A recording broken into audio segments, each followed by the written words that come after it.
نشرك بربنا أحدا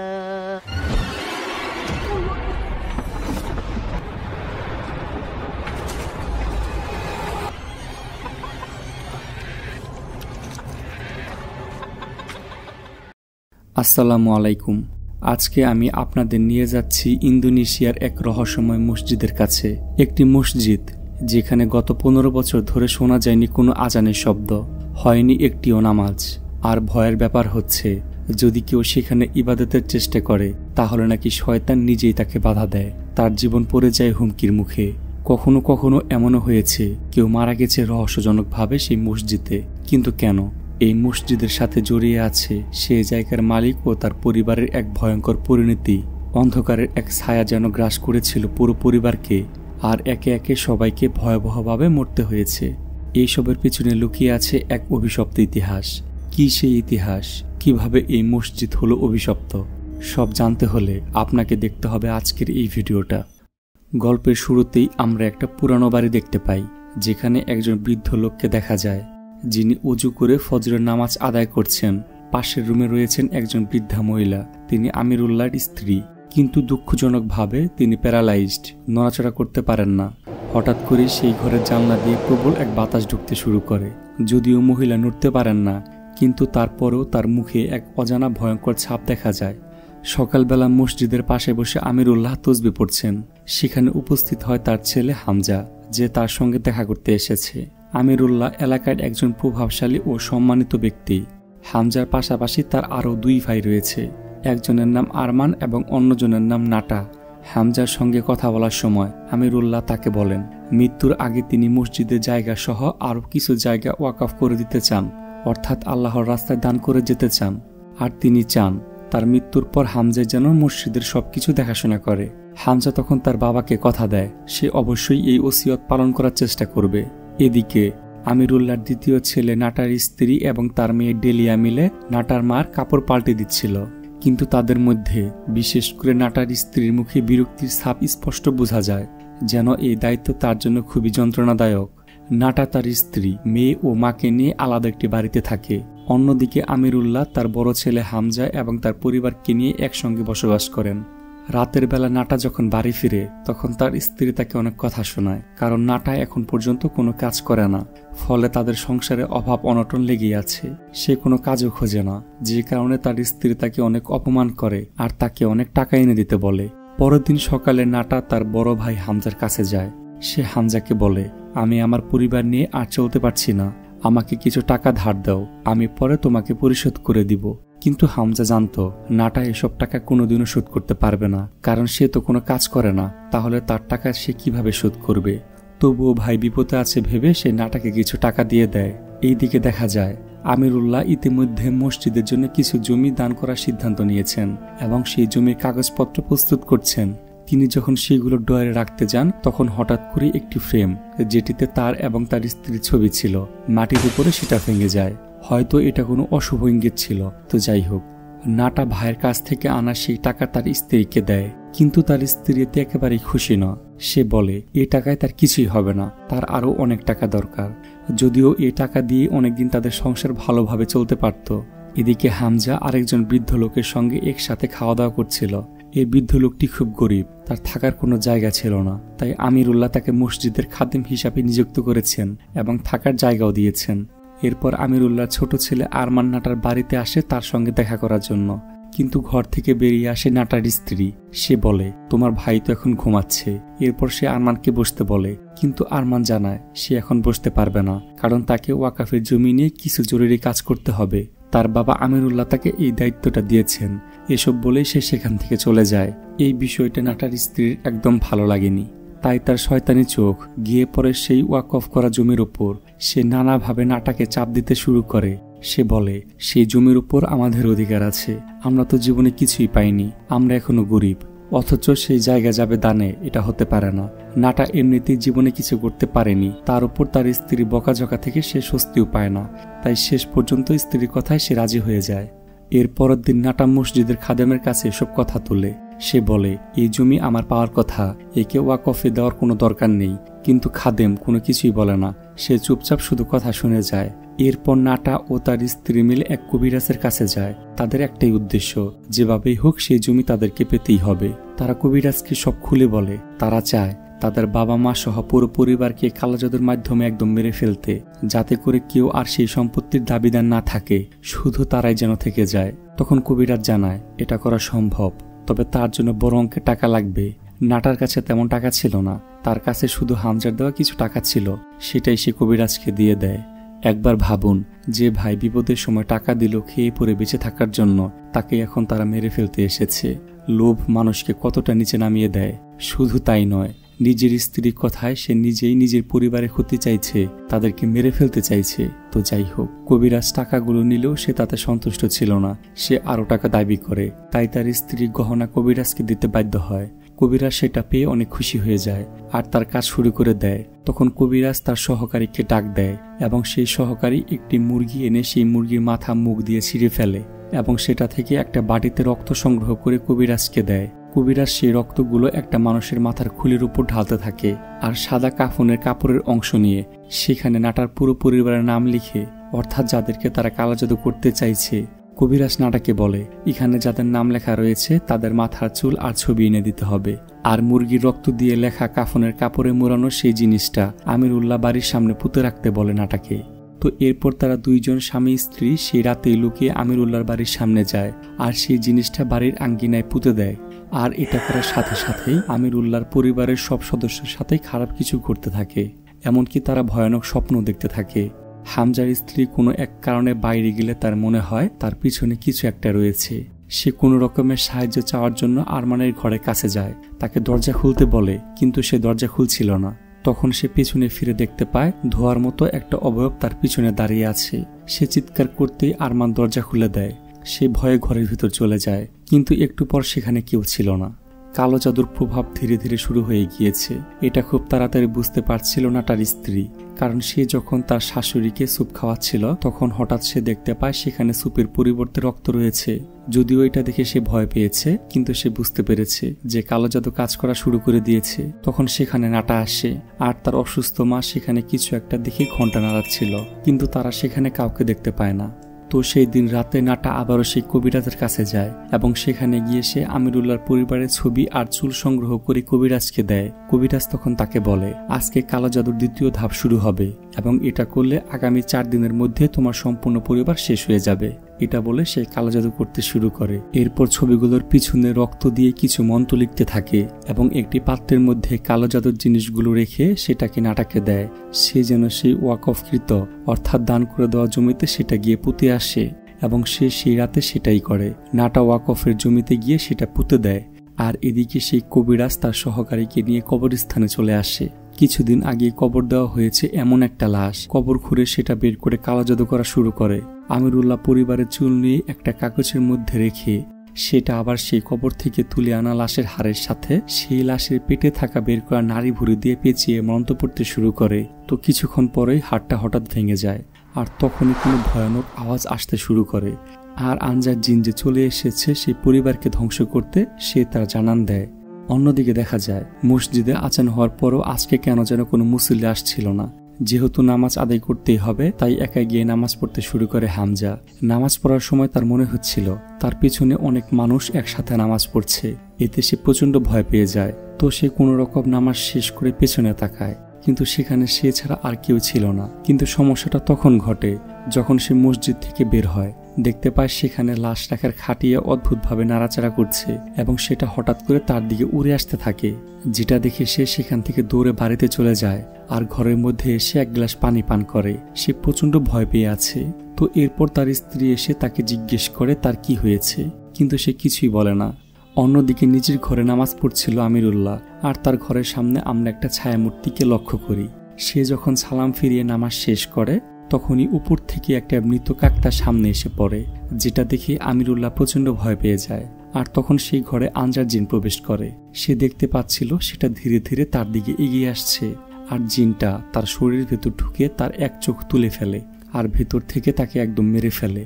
এদিকে ফজরের নামাজ পড়ে হামজা এবং তার পরিবার ঘুমিয়ে পড়েছিল তো কিছুক্ষণ পর যখন হামজার স্ত্রী ঘুম ভাঙে তখন সে ঘরের বাইরে এসে দেখে যে আমিরুল্লাহ বিভৎসভাবে মরে রয়েছে, যেটা দেখে সে প্রচন্ড ভয় পেয়ে যায় আর চিৎকার করতে থাকে। তার চিৎকার শুনে হামজা আর আরমান সেখানে দৌড়ে আসে, আর এসে তাদের বাবার এমন অবস্থা দেখে তারা কান্না করতে থাকে, কারণ তাদের বাবাকে তারা খুব সম্মান করত, খুব ভালোবাসত তারা তাদের বাবাকে। তার বাবা আজ এতটাই বিভৎসভাবে মারা গিয়েছে যে তারা এই বিষয়টাতে অনেক ভয় পাচ্ছে। অন্যদিকে দেখা যায় নাটা আর তার স্ত্রী খাবার খাচ্ছে। তারা এই বিষয়টাতে খুব খুশি ছিল, কারণ তাদের পরিকল্পনা মাফিক সব কাজ হচ্ছে।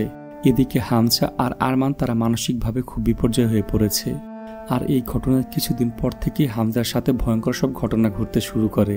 যেমন সে যখন খাবার খায় প্রথমত কোনো সমস্যা হয় না, কিন্তু দ্বিতীয় লোকমা খাবার মুখে দিতেই প্লেটের মধ্যে সে চেয়ে দেখে সেখানে খাবার নেই, সেখানে রয়েছে অনেকগুলো পোকামাকড় যেগুলো ছিল জীবন্ত। তো সে কোনো রকমে তার মুখটা পরিষ্কার করে নেয়। ঠিক তখন তার বাবা তার নাম ধরে পাশের রুম থেকে তাকে ডাকতে থাকে। এতে সে অবাক হয়ে যায়, কারণ এটা কিভাবে সম্ভব, তার বাবা তো মারা গিয়েছে। সে ভয়ে ভয়ে সেই রুমের দিকে এগিয়ে যায়। রুমের দরজা খুলতে সে দেখতে পায় তার বাবা হুইল চেয়ারের মধ্যে বসে রয়েছে। হামজা যখন একটু সামনে যায় তখন তার বাবার মাথা 360 ডিগ্রি ঘুরিয়ে ফেলে। এটা দেখে হামজার যেন পায়ের নিচের মাটি সরে যায়। হামজা তখন আয়াতুল কুরসি পড়তে থাকে। আয়াতুল কুরসি পড়ার কারণে সবকিছু আবার স্বাভাবিক হয়ে যায়, কিন্তু তার মনে তো ভয় ঢুকে গিয়েছে।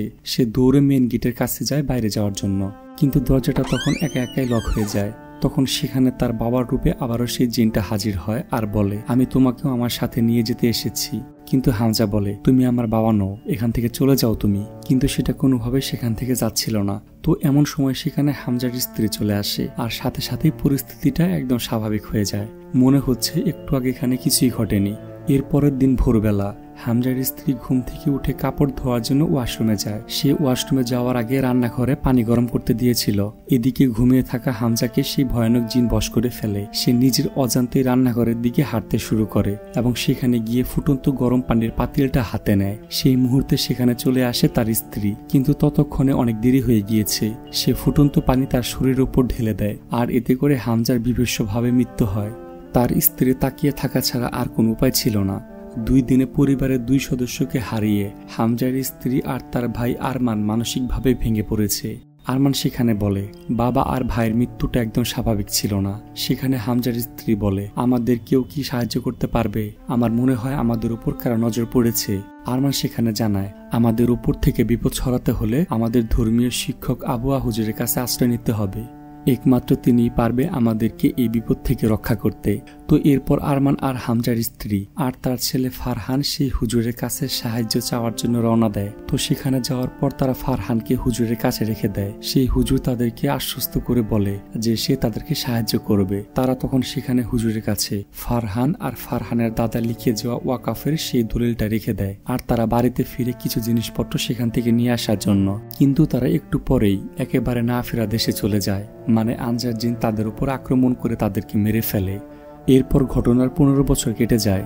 তারপর দেখানো হয় সেই মসজিদটা, যেখানে 15 বছর পর ফারহান ফিরে এসেছে। এটাই সেই ফারহান যে হামজার ছেলে, যাকে আরমান আর তার মা আবুয়া হুজুরের কাছে রেখে এসেছিল। আর সে ফিরে এসেছে এই মসজিদে। এই মসজিদে এখন আর কোনো আজান হয় না নামাজ। পরিত্যক্ত হয়ে পড়ে আছে মসজিদটি। তো সে দেখতে পায় তার চাচা এই ওয়াকাফকৃত জমিটি বিক্রি করার জন্য এখানে একটা সাইনবোর্ড টানিয়ে রেখেছে। কিন্তু এত বছর পর সে কেন এখানে ফিরে আসলো? কারণ তার দাদা তার বাবাকে ওসিয়ত করে গিয়েছিল সে যেন এই মসজিদের দায়িত্ব পালন করে। কিন্তু হামজা তো মারা গিয়েছে। সে মারা যাওয়ার কারণে ফারহান এই দায়িত্ব নেওয়ার জন্য এখানে এসেছে। তো সে যখন এই মসজিদ পরিষ্কার করতে যাবে ঠিক তখন সে বৃদ্ধ লোকটি সেখানে আসে আর তাকে এটা করতে বারণ করে। সে ফারহানকে বলে, তুমি যদি এখানে থাকো তাহলে তোমার পরিবারের মতো তুমিও শেষ হয়ে যাবে। তখন ফারহান জানায় তার কিছুই হবে না, কারণ তার সাথে তার সৃষ্টিকর্তা রয়েছে। সে বিশ্বাস করে তার রব তার কোনো ক্ষতি হতে দিবে না। এরপর সে মসজিদ পরিষ্কার করতে শুরু করে। সেখানে তখন একটা মেয়ে আসে, তার নাম ডেলিয়া। এই মেয়েটা হচ্ছে নাটার মেয়ে। সে সেখানে আসার পর তাকে জিজ্ঞেস করে, তুমি কে, তোমার নাম কি? ফারহান তাকে জানায় তার নাম ফারহান, তার বাবার নাম হামজা। তখন ডেলিয়া তার নিজের পরিচয় দেয় আর তারা দুইজনকে চিনতে পারে। ডেলিয়া তাকে বলতে থাকে, তুমি কেন আবার এই মসজিদ নতুন করে শুরু করতে চাইছো? তুমি জানো না এখানে যে অনেক খারাপ শক্তি থাকে যারা প্রতিনিয়ত মানুষদের ক্ষতি করছে? তখন ফারহান বলে, সে তার দাদার শেষ ইচ্ছা পূরণ করতে চায়, তাই তার যত সমস্যাই হোক না কেন সেখানেই থাকবে, এমনকি মসজিদ পরিচালনা করবে। রাতের বেলা তাহাজ্জুদের সময় সে মসজিদে নামাজ আদায় করছিল। তখন তার মনে হচ্ছিল তার বাবার মতোই তার আশেপাশে যেন অনেক মানুষ নামাজ আদায় করছে। তো ফারহান ভয়ে সে দ্রুত নামাজ শেষ করে ফেলে এবং মাইকের মধ্যে কোরআন তেলাওয়াত করতে শুরু করে। কিন্তু তখন ঘটে ভয়ানক কিছু। সবকিছু উলটপালট হতে শুরু করে। ভূমিকম্প শুরু হয়ে যায়, কারণ সেই আনজার জিন এখানে কোরআন তেলাওয়াত করাতে মোটেও খুশি হয়নি। কোরআন তেলাওয়াত শেষে সে ঘড়ির দিকে চেয়ে দেখে 4টা বেজে গিয়েছে আর এখন ফজরের আজানের সময় হয়েছে। তাই সে আজান দেওয়া শুরু করে। সেই আজানটা শুনে উঠে পড়ে নাটার স্ত্রী, আর সে নাটাকেও ঘুম থেকে জাগায় আর বলে, দেখো কেউ একজন যেন মসজিদে আজান দিচ্ছে। এটা কি হতে পারে? কার এত বড় সাহস? নাটা তখন দৌড়ে চলে যায় মসজিদে। তার পেছন পেছন তার মেয়ে ডেলিয়াও যায়। সে ফারহানকে গিয়ে বলতে থাকে, তুমি কে? কোথায় থেকে এসেছো? আর তোমার সাহস হলো কিভাবে এখানে আজান দেওয়ার? তখন ফারহান তার পরিচয় দেয় যে সে নাটার বড় ভাইয়ের ছেলে। কিন্তু পরিচয় দেওয়াতে যেন আরো রেগে যায় নাটা। সে বলে, তুমি যেই হও না কেন, এই জমির মালিক হচ্ছে আমি, তাই আমি যা বলবো তাই হবে। এখানে কোনো ইবাদত চলবে না। তুমি যেখান থেকে এসেছো সেখানে চলে যাও। ফারহান বলে, এটা আপনার জমি না, এটা আমার দাদা মসজিদের জন্য দান করে গিয়েছে, আর এই হচ্ছে তার কাগজ। নাটা তখন হুমকি দিতে শুরু করে ফারহানকে আর বলে, তুমি যদি না যাও তাহলে তোমার মৃত্যু হতে পারে। তোমার জীবনের মায়া থাকলে এখান থেকে চলে যাও, না গেলে খুব খারাপ হয়ে যাবে। এটা বলেই সে সেখান থেকে চলে যায়। পিছন থেকে এই সব কথা শুনে নেয় ডেলিয়া, আর সে বুঝতে পারে তার পরিবার কত খারাপ করেছে। এদিকে নাটা ভাবছিল যে এই ছেলে কিভাবে বেঁচে গিয়েছে। সে তো সবার উপর কালো জাদু করেছিল। এসব ভাবতে ভাবতে সেই রাতে সে চলে যায় সেই কবিরাজের কাছে, যার থেকে সে আগে কালো জাদু করছিল। সেখানে যাওয়ার পর সে দেখতে পায় সেখানে কেউ নেই। পরিত্যক্ত অবস্থায় পড়ে রয়েছে সবকিছু। এদিকে তারও কিছু একটা করা দরকার, কেননা ওয়ারিশ রয়ে গিয়েছে এই সম্পত্তির। সে কি করবে ভেবে না পেয়ে সেখানে সে তাদের কালো জাদু করার জিনিসগুলো খুঁজতে থাকে এবং সে সেগুলো নিয়ে আনজার জিনের কাছে সাহায্য চায়। আর তখন দেখা যায় তার শরীরে আনজার জিন হাজির হয়েছে। কথায় আছে, হুজুরেরা অনেক আগে থেকে বিপদ বুঝতে পারে। তাই আবুয়া হুজুর বুঝতে পেরেছিল ফারহানের হয়তো কোনো বিপদ হতে পারে। তাই সে দেরি না করে সেখান থেকে রওনা হয়ে পড়ে ফারহানের উদ্দেশ্যে। এদিকে ফারহান মসজিদে বসে কোরআন তেলাওয়াত করছিল। তখন হঠাৎ করে কোনো অদৃশ্য শক্তি তাকে টেনে নিয়ে দেওয়ালের দিকে ছুঁড়ে মারে। সে সঙ্গে সঙ্গে কোরআনের বর্ণিত সূরা জিনের আয়াতগুলো পড়তে শুরু করে। এতে সবকিছু স্বাভাবিক হয়ে যায়, কিন্তু সে তার কাঁধে প্রচন্ড ব্যথা পেয়েছে। সে বাইরে যখন বের হয়, সামনের গাছের পিছন থেকে বের হয়ে আসে ডেলিয়া। তাকে দেখেই বোঝা যাচ্ছে সে কোনো অবস্থাতেই তার মধ্যে নেই, তার ভেতরে জিন রয়েছে। সে উল্টো ভাবে গাছে উঠতে শুরু করে আর বলতে থাকে, তুমি এখান থেকে চলে যাও, নয়তো আমি তোমাকে মেরে ফেলবো। এটা বলে ফারহানকে আবারও ধাক্কা দিয়ে ফেলে দেয়। ফারহান আবারও কোরআনের আয়াত পড়তে শুরু করে যেন সে জিন থেকে মুক্তি পেতে পারে। কিন্তু ডেলিয়ার ভেতরে থাকা জিন খুব শক্তিশালী ছিল। সে বলে, আমি তোমার থেকেও ভালো কোরআন তেলাওয়াত করতে পারি, দেখবে। এটা বলে সে কোরআন পড়তে শুরু করে আর ফারহানকে অনেক মারতে থাকে। কিন্তু কিছুক্ষণ পর নিজে নিজেই সেই মেয়েটা উধাও হয়ে যায়। আর তখন সেখানে চলে আসে নাটা। তার ভেতরেও ছিল সেই আনজার জিন, যেটা এসে ফারহানকে মারতে শুরু করে। তখন সেখানে মসজিদের সেই বৃদ্ধ খাদেমটি আসে আর একটা লাঠি দিয়ে মারতে যায় নাটাকে। কিন্তু নাটার ভেতরে থাকা জিন তাকে বলে, তুমি আমাকে মারতে চাইছো কেন? তুমি তো সবকিছু করতে আমাকে সাহায্য করেছিলে। আর এখানে একটা ঘটনা জানা যায়, নাটা এবং তার স্ত্রীকে সেই কালো জাদু করা কবিরাজের সাথে দেখা করিয়ে দেওয়া এবং আমিরুল্লাহর পরিবারের সবার মাথার চুল সহ কালো জাদু করতে যা যা লাগে তার ব্যবস্থা করে দিয়েছিল এই খাদেম। এরপর নাটা খাদেমকে ধাক্কা দিয়ে ফেলে দেয়। তখন সেখানে আবুয়া হুজুর চলে আসে। যেহেতু তিনি ইসলামিক চিকিৎসা জানতেন, তাই সেই শক্তি ব্যবহার করে নাটার ভেতরে থাকা আনজার জিনকে আটকে ফেলে আর একটা তসবি গলায় পরিয়ে দেয় এবং তাকে বেঁধে ফেলে আর তার মাথায় পবিত্র পানি ছিটিয়ে দিতে থাকে। আর এতে একটু শান্ত হয় নাটা। হুজুর সেখানে ফারহানকে বলে, এখানে একটা কালো জাদুর কৌটা রাখা রয়েছে, যেটা মাটির নিচে আছে, আর সেটা তোমাকে তুলতে হবে। তো এরপর ফারহান সেটা খুঁজতে শুরু করে আর একটা সময় সে সেটা খুঁজে পেয়ে যায় এবং সেটা তোলার পর আবুয়া হুজুর এবং ফারহান মিলে সেটাকে ভেঙে ফেলে, যার কারণে নাটার শরীর জ্বলতে থাকে আর হলুদ হয়ে যায়। আর কিছুক্ষণ পর আনজার জিন নাটার শরীর থেকে বের হয়ে পড়ে, কিন্তু নাটা সেখানেই ভয়ঙ্করভাবে মারা যায়। ফারহান তখন খাদেমের কাছে যায়। খাদেম তার কাছে ক্ষমা চায় আর বলে সে আসলে লোভে পড়ে এমনটা করেছে। সে তখন লোভের মোহে পড়ে বুঝতে পারেনি যে সে কত বড় পাপ করেছে, কারণ আমিরুল্লাহ তাকে বেঁচে থাকতে এখানে জায়গা দিয়েছিল, তাও সে বিশ্বাসঘাতকতা করেছে তার সাথে। আর এদিকে দেখা যায় আমিরুল্লাহর স্ত্রীর ভেতরে আনজার জিন প্রবেশ করেছে এবং সে নাটার স্ত্রীকে চাকু দিয়ে কুপিয়ে মেরে ফেলে। সেও গলায় ছুরি চালিয়ে দিয়ে আত্মহত্যা করে। আর এখানেই এই গল্পটা শেষ হয়ে যায়। এখন জিন সম্পর্কে আপনাদের একটা কথা বলি। যারা জিন দিয়ে কালো জাদু করে মানুষকে মেরে ফেলার জন্য, যদি সেই জিন সেই মানুষকে মারতে না পারে, তাহলে জিন রেগে গিয়ে যে কালো জাদু করেছে তাকে মেরে ফেলে। কেননা জিনকে বন্দি করার পর তাকে দিয়ে কালো জাদু করা হয়, যার কারণে রেগে গিয়ে আনজার জিন নাটা এবং নাটার স্ত্রী সবাইকে মেরে ফেলেছে। তাই এখানে আপনাদের একটা কথা বলা দরকার। এখন কিন্তু এই কালো জাদুর চর্চা আমাদের দেশে অনেক হচ্ছে। তাই আপনারা যতই বিপদে বা যতই রেগে থাকেন না কেন, কখনো এই কালো জাদুর আশ্রয় নেবেন না। তাহলে আপনার শেষ পরিণতি এই মুভিতে দেখানো যেটা হয়েছে তার থেকেও ভয়ঙ্কর হবে। তো মুভিটা কেমন লাগলো অবশ্যই কমেন্ট করে জানিয়ে দিবেন। ভালো লাগলে একটা লাইক করবেন। তো এরপর দেখা হচ্ছে এর থেকেও ভয়ঙ্কর কোনো মুভিতে। তো সবাই ভালো থাকবেন। আল্লাহ হাফেজ।